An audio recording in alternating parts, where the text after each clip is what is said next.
Сәлем достар, қалайсыздар, жағдайларыңыз қалай? Бүгін сіздермен мына екі сөздің айырмашылығын қарастырамыз. Serials, series. Екеуінің де мағынасы сериал. Бірақ екеуінің де қолданылуы екі түрлі. Біріншісі serials. Serials бұл қандай да бір ұзақ уақыт бойы болып жатқан. Және де әр бөлім бір-бірімен байланысты болатын. Яғни оның сюжеті бір-бірімен ұласып жатқан қандай да бір телехикаяны сипаттаған кезде қолданамыз. Ал екіншісі series. Series ол белгілі бір кейіпкерлер туралы сол сериалдағы. Және де ол да ұзақ уақытқа бөлімдерге бөліну мүмкін, бірақ бір ерекшелігі әр серияның өзінің бір сюжеті болады.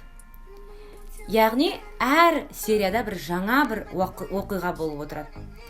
Міне осындай қандай да бір сериалды сипаттаған кезімізде біз міндетті түрде series деген сөзді қолданамыз. Мысалға, TV series деп Friends айтсақ болады, Desperate Housewives айтсақ болады.